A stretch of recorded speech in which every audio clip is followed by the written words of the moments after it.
नमस्कार दोस्तों। आज एक बहुत बड़ी खबर बाहर निकलकर आ रही है। एक समय रूस के राष्ट्रपति व्लादिमीर पुतिन के रसोइये रहे प्रिगोजिन ने अपने ही राष्ट्रपति के खिलाफ बगावत कर दी है। आखिर ये हुआ कैसे? एकाएक रसोइया जो एक समय पर रूस के राष्ट्रपति को खाना परोसता था, आज वो एक इतनी बड़ी टुकड़ी, सैन्य टुकड़ी वैगनर ग्रुप का कमांडर कैसे बन गया?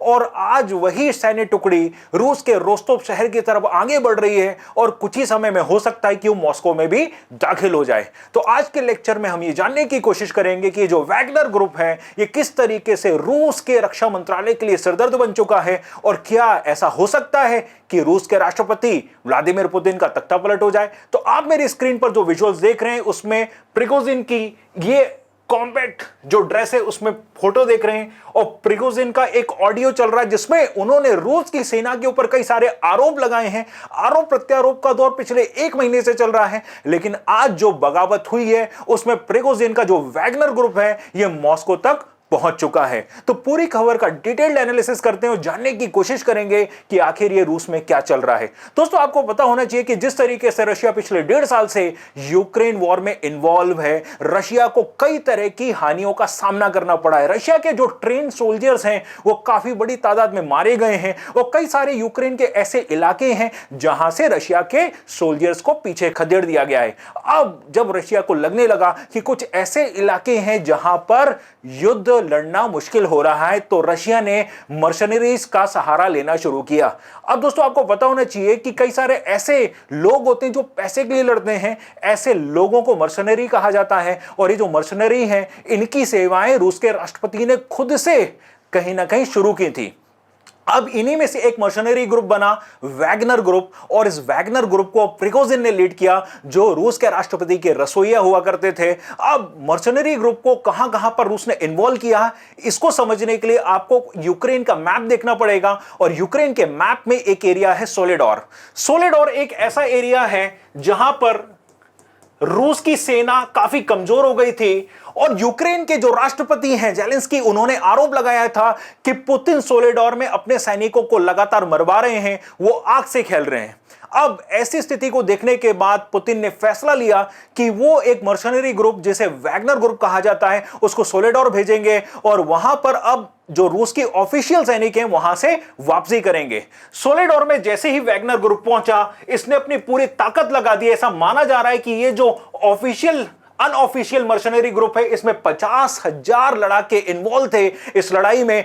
और वो दिन आ गया जब इन लोगों ने, यानी जनवरी माह में, ये जो आपका वैगनर ग्रुप है इन्होंने रशिया को सोलेडोर जीत के दे दिया। अब यहीं से स्टार्ट होती है ईगो की लड़ाई। देखिए, मर्सनरी ग्रुप्स बेसिकली लड़ते हैं तो पैसे के लिए लड़ते हैं, इनके कोई पर्सनल एंबिशंस नहीं होते। लेकिन वैगनर ग्रुप जिसका संचालन एक रसोइये के द्वारा किया जा रहा था, इनके मन में एक अचानक से जिज्ञासा जाग गई। इनको लगा क्यों ना सोलेडोर की लड़ाई का क्रेडिट मुझे मिला जाए।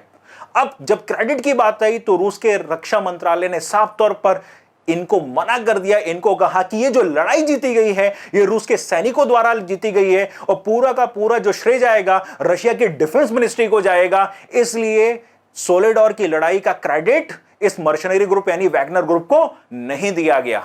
अब प्रिगोजिन इसी बात से नाराज थे, और प्रिगोजिन जो कि एक समय में रूस के राष्ट्रपति व्लादिमीर पुतिन के काफी खास रह चुके हैं, इन्होंने कई सारे स्टेटमेंट देना स्टार्ट कर दिए। सबसे पहला स्टेटमेंट इन्होंने यही दिया कि सोलेडोर को जीतने में वैगनर ग्रुप की महत्वपूर्ण भूमिका है, क्योंकि रूसी सैनिक हार रहे थे। जाहिर सी बात है इस तरीके की बात व्लादिमीर पुतिन को पसंद नहीं आई, और जनवरी 2023 से ही विवाद की शुरुआत हो जाती है, क्योंकि मिनिस्ट्री ऑफ डिफेंस के ऊपर प्रिगोजिन ने आरोप लगाया कि आप जीत का क्रेडिट हमसे नहीं छीन सकते। अगले महीने ठीक फरवरी 2023 की बात है जब रशिया के डिफेंस मिनिस्टर सर्गेई शोइगु ने साफ तौर पर कहा कि हम ये जो वैगनर ग्रुप है इसके लड़ाकों को हथियार नहीं भेजेंगे।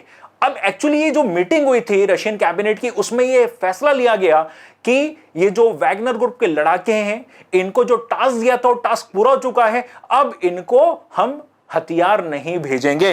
अब जैसे ये डिसीजन लिया, इसका विरोध किया गया प्रिगोजिन द्वारा, और प्रिगोजिन को ऐसा लगने लगा कि ऐसा तो नहीं पुतिन प्रिगोजिन के वैगनर ग्रुप को खत्म करना चाहते हैं।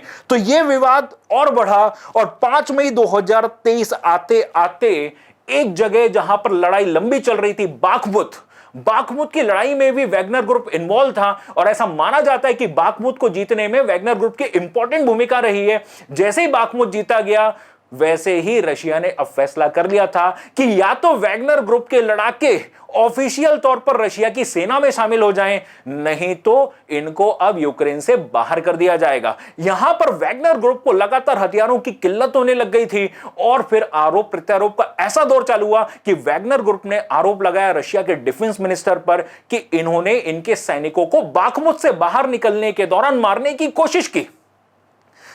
और दूसरा आरोप लगाया गया किसकी तरफ से? रशिया के डिफेंस मिनिस्ट्री की तरफ से कि बाखमुत की लड़ाई के दौरान वैगनर ग्रुप ने रशिया के ऑफिशियल आर्मी पर्सन्स को टारगेट करने की कोशिश की। अब जब लड़ाई इतनी बढ़ गई, दोनों के बीच में खाई बढ़ गई, तो कुछ ना कुछ तो आउटकम आना था। अब आउटकम इसका क्या निकला कि यहां पर वैगनर ग्रुप ने खुला विद्रोह कर दिया। वैगनर ग्रुप का कहना था या तो आप हमको हथियार दो लड़ने के लिए, एक पर्सनल एम्बिशन उनका जाग उठा था। और दोस्तों, आपको पता होना चाहिए कि जब कोई भी मर्सनरी लड़ता है एक पर्सनल एम्बिशन के साथ तो रुकता नहीं है। यही सबसे बड़ी गलती कर दी गई है व्लादिमीर पुतिन द्वारा। आपको पता होना चाहिए कि कई सारे वेस्टर्न कंट्रीज ने पुतिन के ऊपर आरोप लगाया, ये जो मर्सनरी इंक्लूड कर रहे हैं यूक्रेन में, ये बहुत बड़े स्तर पर खून खराबा कर रहे हैं और ये वॉर क्रिमिनल्स हैं। क्यों? क्योंकि ये ना महिला देखते हैं ना बच्चे देखते हैं, ये सबको मौत के घाट उतार देते हैं और इतना बुरी तरीके से मौत के घाट उतारते हैं कि वहां पर ह्यूमन राइट्स पूरी तरीके से लोगों के छिन्न भिन्न हो जा रहे हैं। तो एक तरफ तो पुतिन के ऊपर ये आरोप लग रहे थे कि मर्सनरीज के माध्यम से यूक्रेन में क्या कर रहे हैं, बड़े स्तर पर खून खराबा कर रहे हैं। इसलिए आपने देखा होगा कि कई सारे देशों ने पुतिन के ऊपर प्रतिबंध भी लगा दिए और इनके ऊपर वॉर क्राइम्स पर केस भी शुरू कर दिए हैं। इससे पुतिन का भविष्य भी एक खतरे में आ चुका है कि हो सकता है आगे जाकर यदि किसी देश में विजिट करें, उनकी कोर्ट में इनके खिलाफ केस चल रहा हो, तो पुतिन को गिरफ्तार कर लिया जाए। लेकिन दूसरा एंगल समझने वाली बात है, जैसे ही रशिया के डिफेंस मिनिस्ट्री ने वैगनर ग्रुप से कहा कि आपके जितने भी लड़ाके हैं, जितने भी मर्सनरीज हैं, इनको इंक्लूड कर दो ऑफिशियली रशियन आर्मी में, तो वैगनर ग्रुप ने ऐसा करने से मना कर दिया। अब जून के महीने में 24 जून को वैगनर ग्रुप डिसाइड करता है कि अब हम रूस को नहीं छोड़ेंगे, हम अपना हक लेके रहेंगे और ये अपने पूरे कॉम्बैट व्हीकल्स के साथ कहां पर पहुंच गए? रूस के रोस्टोव शहर में। रूस के रोस्टोव शहर में 24 जून को बख्तरबंद गाड़ियां देखी गई और ये गाड़ियां पूरी तरीके से रोस्टोव शहर के अराउंड सराउंड कर रही थी और फिर ऐसा दावा किया गया वैगनर ग्रुप के द्वारा कि अब हम यहीं से मॉस्को भी पहुंचेंगे। जैसे ही मॉस्को पहुंचने की बात हुई, वहीं पर रशिया का जो ऑफिशियल डिफेंस मिनिस्ट्री है, जो क्रेमलिन से काम करता है, एक तरीके से आप कह सकते हो हेडक्वार्टर्स हैं रशिया के, क्रेमलिन ने मॉस्को को घेरना शुरू कर दिया टैंक से। और अब यदि सपोज करें कि आमने सामने दोनों के टैंक्स आते हैं तो एक कोलिजन भी हो सकता है। वहीं एक खबर यह भी निकल के आई कि रशिया के जो क्रेमलिन है, क्रेमलिन ने कहा है कि हमने बार बार समझाया वैगनर ग्रुप के प्रिगोजिन को कि आप सरेंडर कर दो, सरेंडर करो या फिर आप सजा भुगतने के लिए तैयार हो, लेकिन प्रिगोजिन नहीं माने हैं। यानी क्रेमलिन की तरफ से ऑफिशियल स्टेटमेंट आ चुका है कि कैसे भी करके प्रिगोजिन को पकड़ो और कस्टडी में लो। लेकिन अब जब प्रिगोजिन ने पूरी तरीके से ऐलान कर दिया है कि वो झुकने नहीं वाले, अपने हक के लिए लड़ेंगे, तो अब यह संशय लगाया जा रहा है कि क्या रशिया में गृह युद्ध की स्थिति उत्पन्न होने वाली है। गृह युद्ध क्यों? क्योंकि यहां पर रशिया के ही लोग हैं। प्रिगोजिन ने जो आर्मी बनाई है वैगनर ग्रुप, उसमें बाहर के लोग शामिल नहीं हुए, ये रशियंस लोग ही हैं। और यदि प्रिगोजिन को समर्थन मिलता है दूसरे रशियन से भी, तो हो सकता है कि इनके बीच में जो टकराव की स्थिति है, रशिया की डिफेंस मिनिस्ट्री, रशिया की सरकार और प्रिगोजिन यानी वैगनर ग्रुप के बीच में ये लंबी खिंच जाए। तो आगे आने वाला समय बताएगा कि लड़ाई कितनी आगे बढ़ती है और क्या इससे पुतिन का राजनीतिक भविष्य भी संकट में है। क्यों? क्योंकि पुतिन यहां पर अब अपने घर में घिरना शुरू हो चुके हैं। जाहिर सी बात है, इसका फायदा वेस्टर्न ब्लॉक्स को मिलेगा, वेस्टर्न कंट्रीज को मिलेगा और आगे आने वाले समय में यूक्रेन वॉर में रशिया की जो पकड़ है वो भी कमजोर होने की संभावना लगाई जा रही है। Thank you.